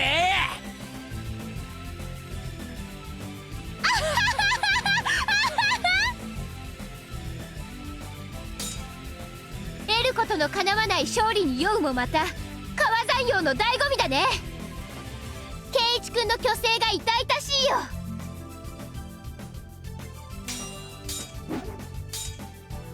ち分かってないな。俺はご褒美のデカさに比例してパワーアップする男だぜ。そうだな。もちろん俺専属のメイドさんだよな。朝はおはようございますから夜はおやすみなさいまでたっぷりご奉仕三昧だ。メイド衣装は監督に全面協力を受けて日替わりチェンジのお楽しみ。おお、夜はおやすみなさいまで。いや今夜は寝かさないぜ。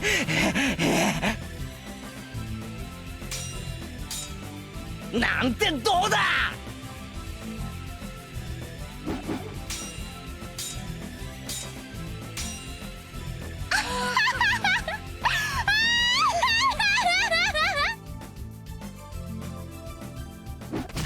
圭一君らしいな。そんなのはごめんだね。むしろ私が勝って逆の立場にしてあげるよ。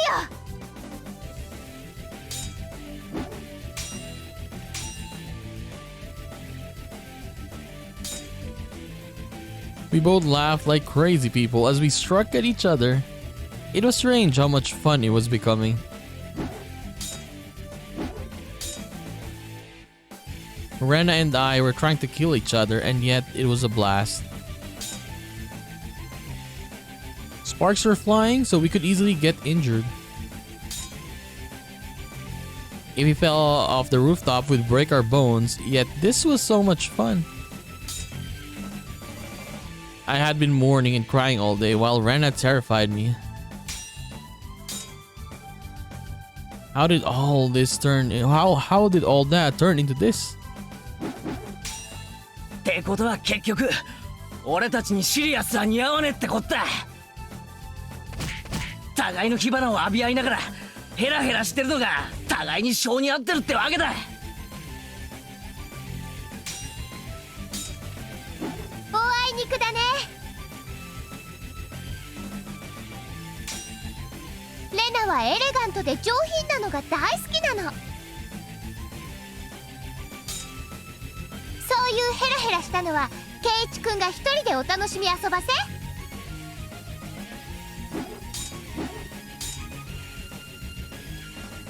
Rena's next strike came at a strange angle, but I managed to deflect it. おって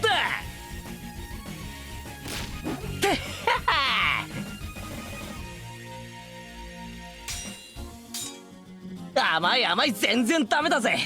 やっぱりお前撃沈確定だな。よ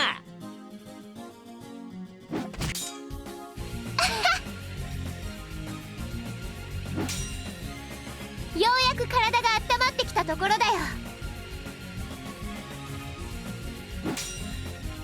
こんなのウォーミングアップでしょ。はあ、バカなりゃしねえよ。こんなのお散歩程度だな。お前汗だくだぜ。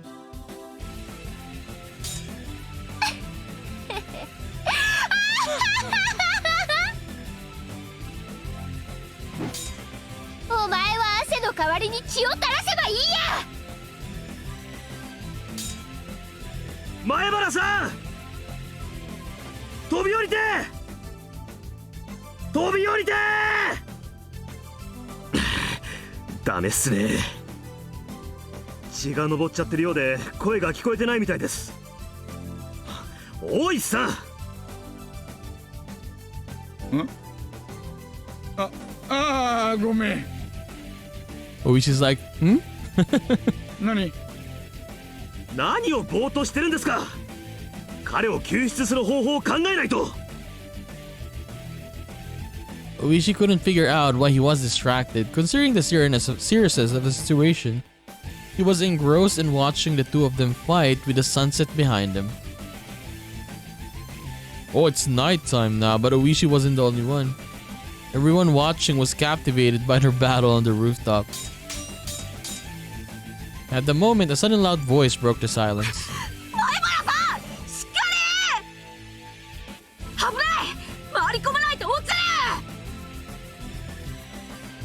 The students who were about to climb onto the ambulance were cheering him on. Mion was being loaded onto a stretcher with bandages around her head, but even she sat up, captivated as she was by Rena and Keiichi's duo. Our once happy days were supposed to have shattered due to a series of misunderstandings. They were supposed to be irretrievable. But... huh? Why? Why did I feel this way? This was such a close game, but it wouldn't be fun to stay in a stalemate forever. Rena and I kicked at each other with perfect timing and increased the distance between us. 楽しくなってきたぜ。どうだレナ、最高に楽しくねえか。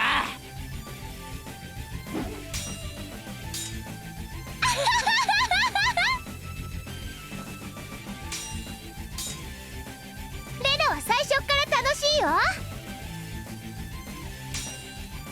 でもケイイチくんの頭を叩き割ったらもっと楽しいかな。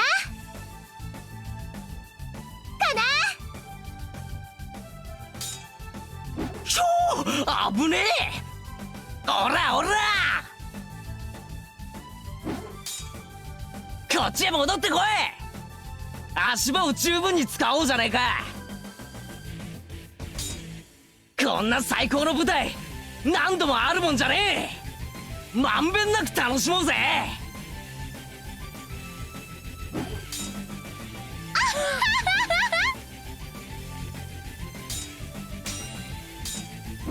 絵になるよ、絵になるね。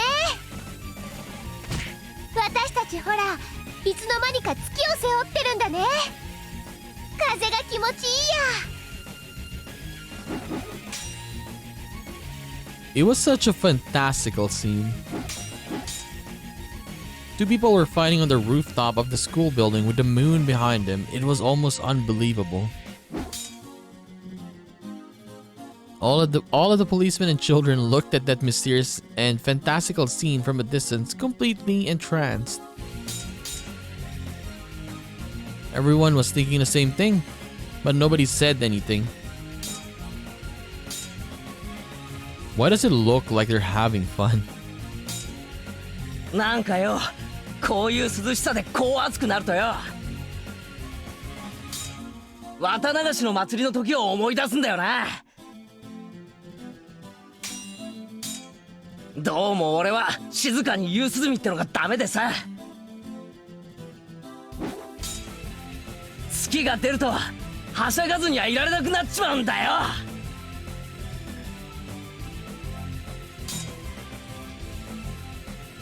All the club members went crazy on the night of Watanagashi.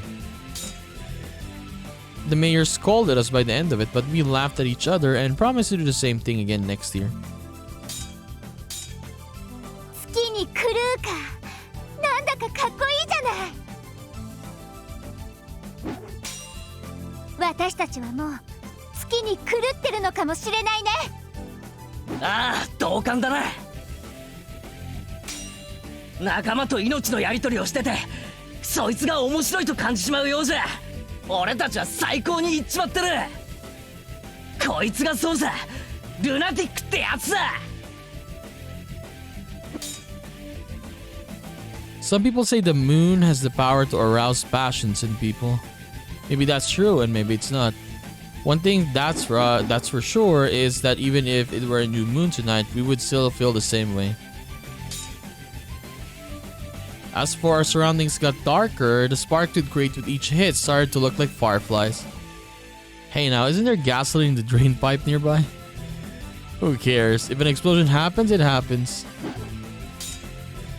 ほら、何をやってんだか。バットが汗で滑ってるんじゃない？休憩にしてハンカチで手でも拭いたら？その間に頭を叩き割るけどね。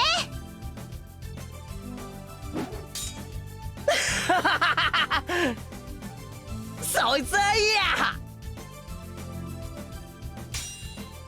や。レナこそ汗でスカートがまとわりついて気持ち悪いだろ。脱いでもいいんだぜ。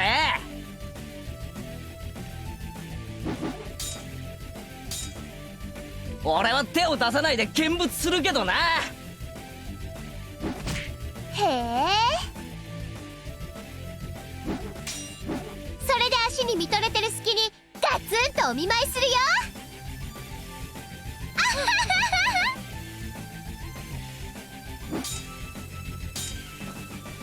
楽しいな、レナ。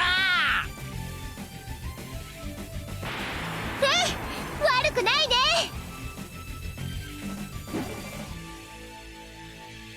We flew, we danced. We struck, we laughed.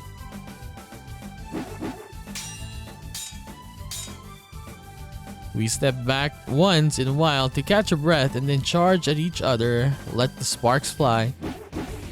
We aimed at each other as we went around in circles on the rooftop of the school of our special stage.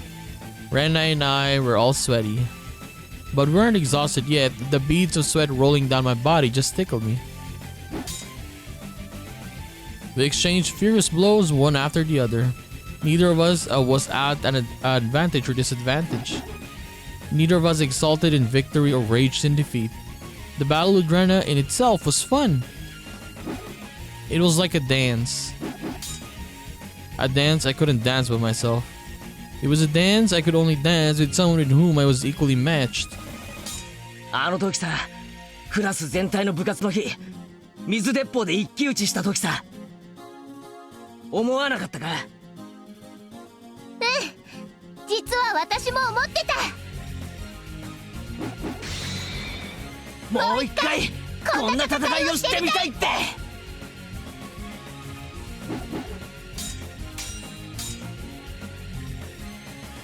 As we thought that way on the rooftop, our classmates down below must have thought the same. Our fight was pure passionate, and everyone thought the same thing. We want to join them. あの時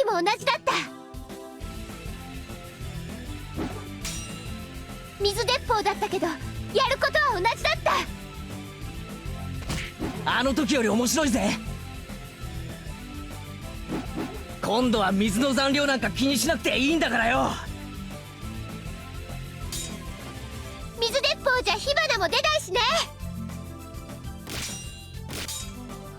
撃ち合うこの感覚もないもんな。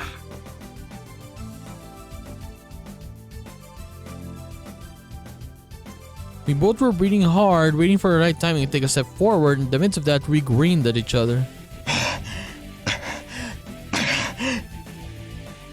あの時も多分言ったセリフだが、あえてもう一度言うぜ。じゃあレナもあの時と同じセリフで返そうかな。We both smiled wickedly in the same moment. やり合うのが楽しくてならねえぜ。決着がつくことすら興ざめするくらいにな。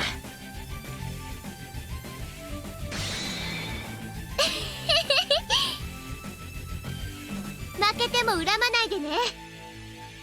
ああ、恨まない。この勝負を終わらせた自分の不甲斐なさを恨んでやるぜ。だがそいつを恨むのはどうやらレナの方になりそうだな。どうかな。ケイチ君、足がわらだよ。くそったれー。あれー。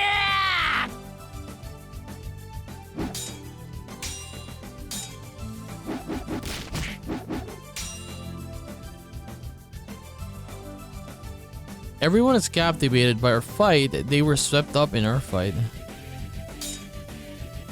We both had weapons deadly enough to seriously hurt one another. But we were both perfectly matched and neither of us had hit the other yet. Why did they look so happy though? This was just ridiculous. All the people below were just watching this fight under the rooftop with a beautiful moon as a backdrop. Not even police could stop them. This was impossible. This battle was absurd and absolutely impossible. ケイチさん、なるべく屋根の中央を維持するんですのよ。わずかの高みを生かすんですわ。Satoko and some of her classmates cheered Keiichi on, but there were some who were cheering for Rena too.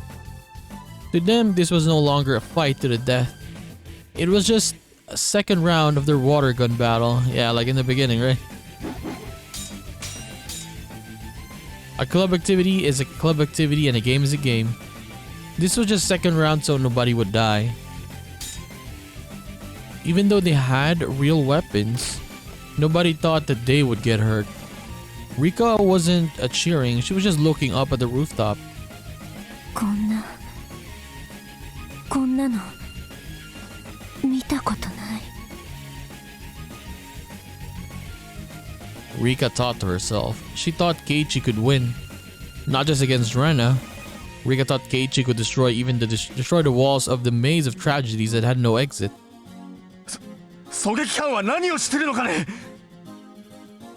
人質に危害を加えようとしているのだぞ。直ちに射殺したまえ。 As Otaka yelled into the radio, Mion screamed for him to stop. 違うよ。レナを撃たないで。レナはもう違う。さっきまでのおかしいレナじゃない。あのレナは違う。だから撃たないで。違うとはどういう意味かね。見たまえ。現に凶器を振りかざしているじゃないか。明らかな殺意だ。射殺しないと人質が危ないのだよ。とにかく違う。レナを撃っちゃいけない。もしもレナを撃ったらケイちゃんはあんたを殺すよ。間違いなく断言できる。どうして私をなのかね。あの二人は殺し合いをしてるんじゃない。だ打ち合って火花を飛ばして遊んでるだけなんだよ。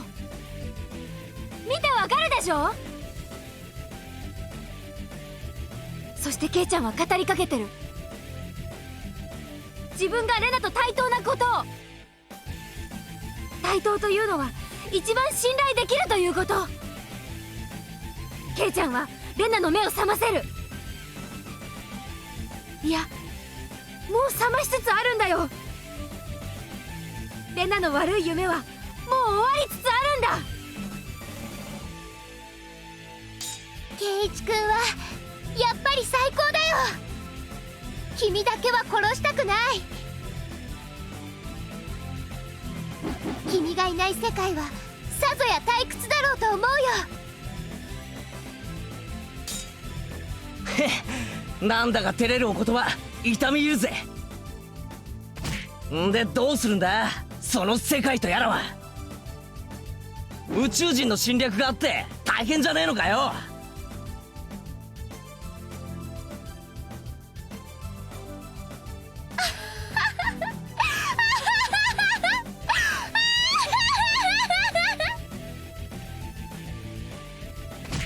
宇宙人なんて寄生虫なんてなんだかどうでもいいような気がしてくるよ。世界が滅ぶならいつでも好きな時に滅べばいいし、御三家の陰謀なんて知ったことか。ああそうさ。たとえ明日隕石がぶつかって地球が砕けるとしたって、今この瞬間より楽しいことなんて他にあるもんか。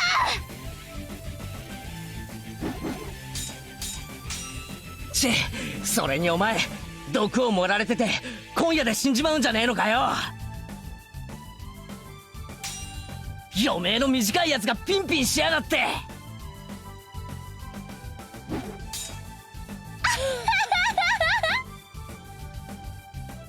そうだったね。すっかり忘れてたよ。私は今夜中に首をかきむしって死んでしまうんだったっけ。なんだよ、自分で作った設定だろ。忘れるんじゃねえや。ほれ、たまには首をボリボリかきやがれ。分かってるよ、もう痒くなんかねえんだろ。そりゃそうさ。首を引っかくより私たちはもっと楽しいことをしているんだもの。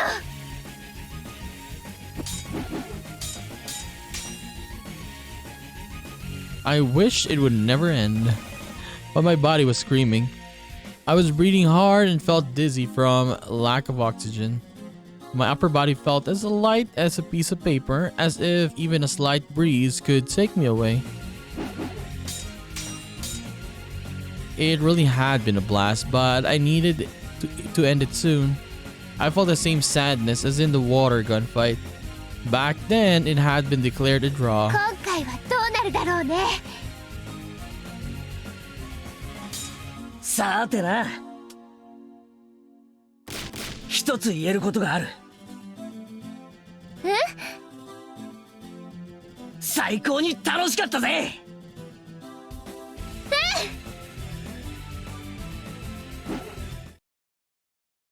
I jumped backwards and slammed the roof with my bat. Sound was so intense as a huge drum, and the noise woke up the people who were captivated by our fight. The silence returned and the chorus of the Higurashi filled the air. Is it over? じゃあ一度間合いを開こうじゃねえか。 They've been battling for like 30 minutes now. そうだね。次の一撃で今度こそ決着をつけよう。We started to move slowly and increase the distance between us. Everyone realized it. The fight was ending very soon. じゃあ最後の最後だ。もう一回確認するぜ。なんだっけ。おいおい、この戦いはお互いかけてるものがあったろうが。お前そのために戦ってたんじゃなかったのかよ。そうだったっけ。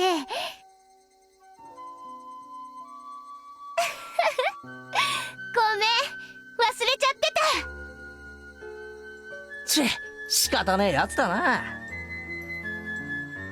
確認するぜ。まずは俺が勝った場合だ。俺の専属メイドになってご奉仕三昧の毎日だ。人前ではこれが私のご主人様ですってちゃんと紹介するんだぞ。可愛い服じゃないと嫌だよ。そこは任せろ。監督の完全監修のもと、古式ゆかしいオールドスタイルからちょっとドキドキな改造メイド服までいろいろと取り揃える。もちろん特注でレナにぴったりとフィットするサイズなんだ。すごいだろ。すごい。負ける気はさらさらないけど、なんだか楽しそう。次はレナが勝った場合だ。I paused for a moment. レナが勝ったなら俺はレナの話を信じる。Rena was happy until just a moment ago, but that expression was suddenly wiped from her face. 宇宙人が地球侵略に来ていて、俺たちの頭の中には寄生虫が入ってる。そしてそれを園崎家が暗躍してて秘密研究をしてて、世界は明日から宇宙人に支配されるって話を信じてやる。あとお前は毒で今夜死んじまうんだよな。最後はちゃんと見とってやるから安心しろ。なんだか私が勝ってもつまんないね。圭一くんが勝った方のご褒美の方が楽しそうだよ。仕方ねえだろ。お前そういう話だからわざわざ学校を乗っ取ったんじゃなかったのかよ。そうだったんだっけね。ごめん、忘れそうになってたよ。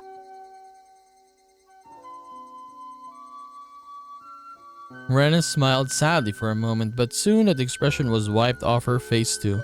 俺は何しろレナのメイドさんがかかってるんだからよ。意地でも勝ちに行くぜ。ブーブー。レナが勝っても面白くないよ。なんだよ。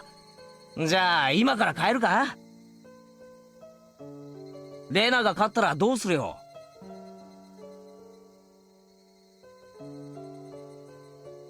Finally, Rena smiled again. The breeze dried her sweat. It was a good feeling. We no longer went crazy even with the moon out. We could finally enjoy the coolness of the evening. It would be so nice if we just lie down on our backs and gaze at the moon. Still smiling a little, Rena spoke. 私も圭一くんと同じご褒美がいいな。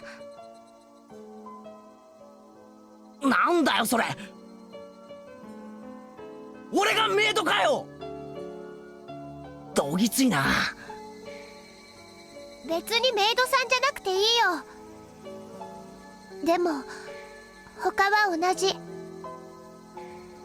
朝は私におはようって言って、夜は私におやすみって言ってほしい。いっぱい私に優しくしてほしい。いっぱい私を楽しくさせてほしい。あれこれじゃ私が勝っても圭一くんが勝っても私たちずっと一緒なんだよね。一緒ではあるが待遇にえらい違いがあるけどな。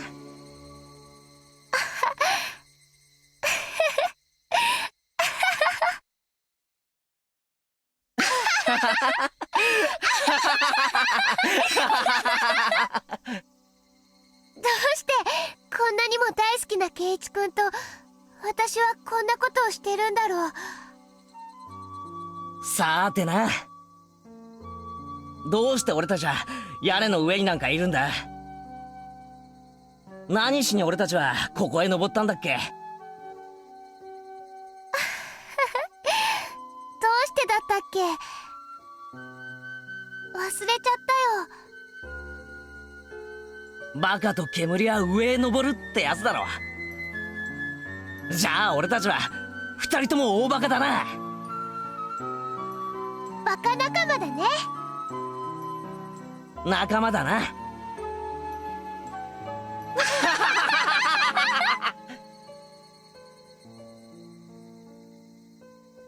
じゃあそろそろ行こうじゃないか。せっかくの体がクールダウンしちまう。そうだね。体が冷めちゃわないうちに決着をつけよう。 We readied our weapons and took our stances. 私ね、やっぱりやめないってそう言おうと思った。I shook my head slowly. ダメだ。決着は必要なんだ。じゃないと終わらない。せっかくの俺とお前の戦いが終われない。うやむやじゃダメなんだ。綺麗に終わらないとダメなんだ。こんなのおかしい。ひょっとしたらどっちが勝っても負けてもご褒美がなしになるかもしれない。その時も恨みっこはなしだぜ。だから先に言っとく。何？楽しかったぜ。私もだよ。レナ、仮に俺たちのどちらかが死のうと、俺たちは絶対にまた会えるから。だからまた会えたなら今度は普通に遊んで、普通に笑い合って、普通に恋をしよう。絶対に互いを疑わない。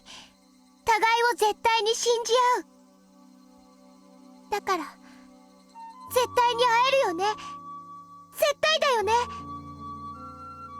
ああ、絶対だ。Tears appeared in Rena's eyes. I noticed I was about to break down too. じゃあ行くぜ。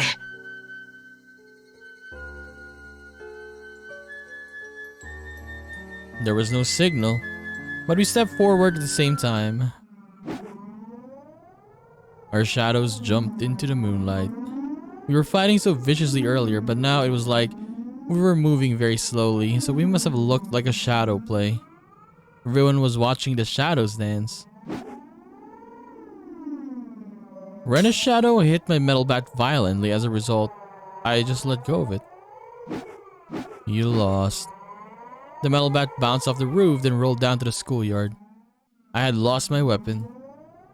Here was Rena's chance, of course, and she wouldn't miss it. She gonna do it? I was lying flat on the roof and Rena got on top of me. Rena's knees were holding down my arms, and there was no way for me to fight back. The moon was divided into two. The shadow of Rena's hatchet had split the moon right down the middle. This was the end. やるな。腕が抜けねえや。ねえ、ケイチ君。もう決着ついたんだよね。おいおい、まだついてねえだろ。そいつを振り下ろすまではまだつかないぜ。嫌だ。うん？嫌だよ。嫌だ。Rena's arms were still raised, but tears were pouring from her eyes. どうしてこんなことになっちゃったんだろう。どこで変になっちゃったんだろう。私はみんなを大好きで、みんなを信じていたはずなのに、どこで信じられなくなってしまったんだろう。どうして圭一くんにナタを振り上げているのかわかんない。どうして私はこんなにも大好きな仲間たちにこんなにも恐ろしいことをしてしまったんだろう。お前、そうか、気づいたのか。この世界で気づけたのかよ。自分で自分が信じられないよ。こんなにもあんなにも楽しい日々だったのに、どうして私は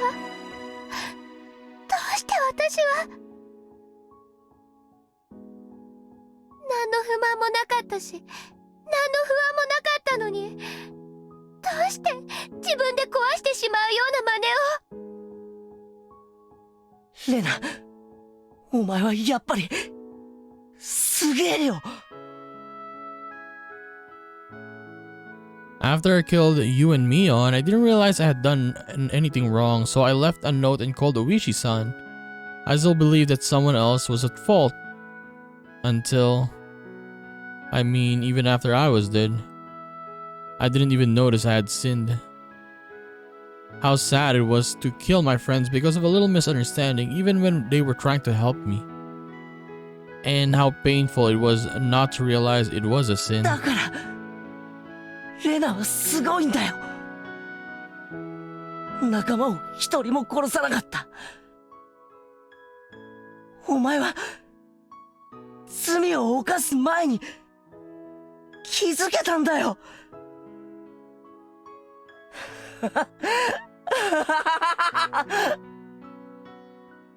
さすがだよレナ、さすがだよ。俺とは違うんだ。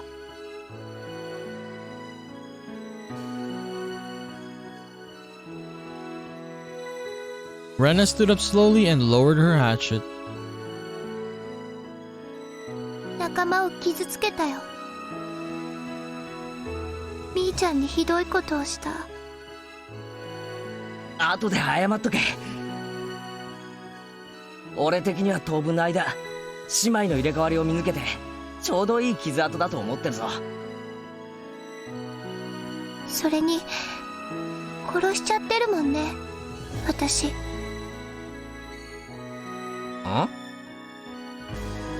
誰も殺してないだろ。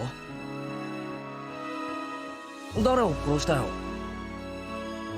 マミやリナと北条哲平。ああ、あいつらか。あの二人を殺すことは正しいことだと思ってた。でもあの二人を殺した日からもう世界は狂い始めていたと思う。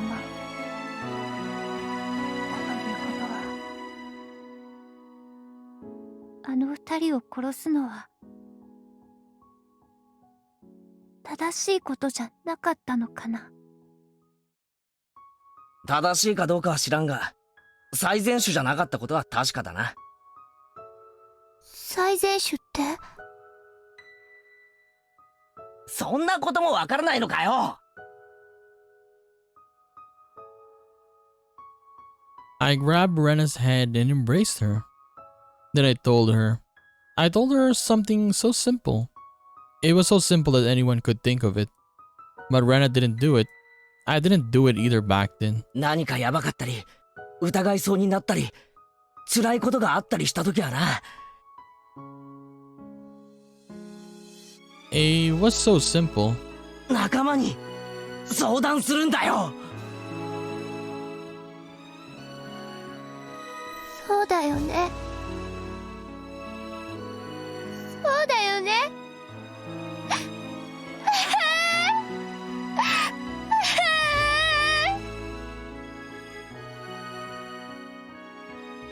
Rena cried in my arms for a while. She cried about the wrong choice she made at the very beginning. The choice couldn't have been hard to see. I'm sure it was something that was within her grasp. How stupid it was to worry about it by herself. She had friends. She had friends whom she trusted. Why did she think she couldn't talk to her friends about it? 私が間違ってた。どうして話さなかったんだろう。なんで私はみんなを信じてるのに信じてなかったんだろう。俺もかつてそうだった。だから俺は笑わねえぞ。でも気づけたならいいんだ。しかもレナは俺なんかよりずっと早く気づけたじゃねえか。We will trust each other. We will never doubt our friends.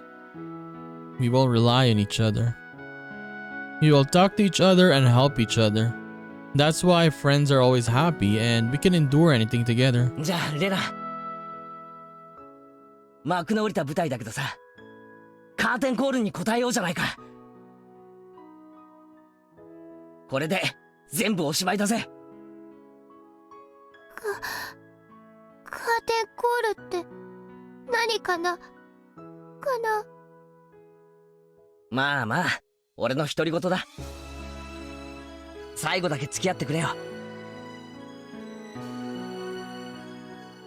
We stood up together, holding hands. The moon was hanging behind us.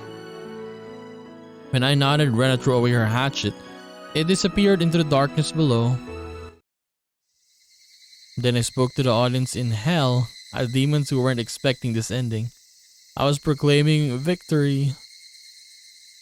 これで今宵はおしまいだぜ。俺たちは惨劇に打ち勝った。もう俺たちは互いを疑わない。だからいつまでも結束している。だからどんな惨劇が訪れようとも二度と屈すると思うんじゃねえ。悲劇など知るか、惨劇など知るか。悪魔どもが喜ぶ脚本が今後どれだけやってこようとも、俺たちが全部ぶち壊してやるぜ。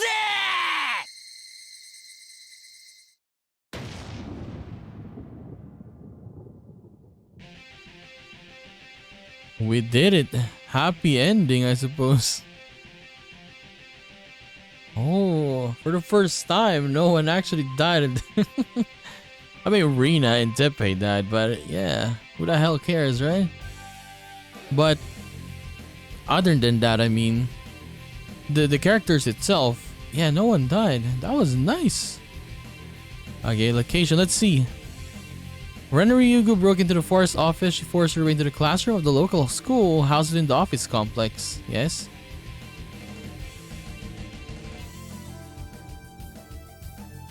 $7 hours. Okay, she took them hostage for 7 hours.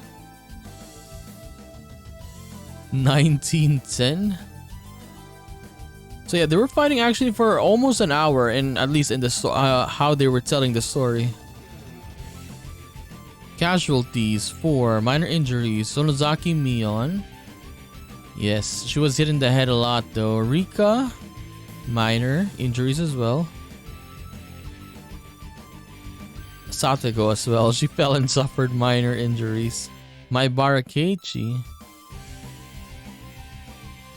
So yeah, these are only the casualties in this story, I guess. It was safe. It was okay.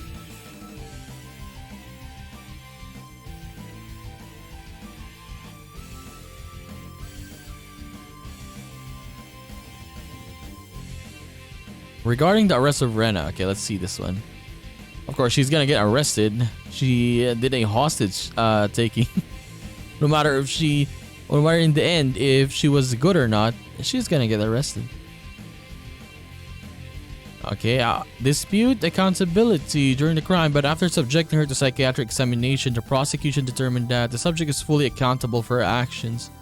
The defense is in direct opposition to this and has submitted their own psychiatric examination report denying the suspect's accountability. The trial is currently in session. Still in session though.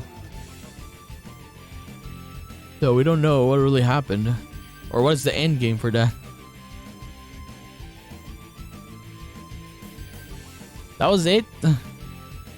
I mean, I guess we can see the band endings, but we'll do that next time. The video is already too long.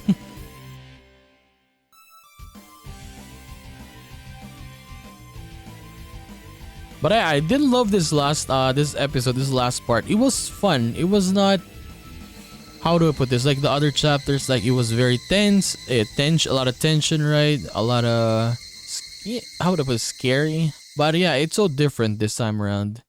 It was all around fun, even though it was a hostage situation. It was nice. It was fun to do. What did we unlock? Tips. Okay, I guess we got new tips, right? Staff room. I did enjoy the staff room last episode. The demon script. Okay. But yes, we will check all of this out. Plus, we will also check the, what do you call it? The ending, the other endings, the other choices in the next episode. So hopefully you liked this episode. I loved it. I loved the ending. It was fun. It was nice. It was different, right? So let's see what are the bad endings, right? We have 2 choices that we can go through. We will see that, and we'll also check, of course, the tips and what do you call that? The staff room as well in the next one. So I'll just see you then, guys. Bye bye.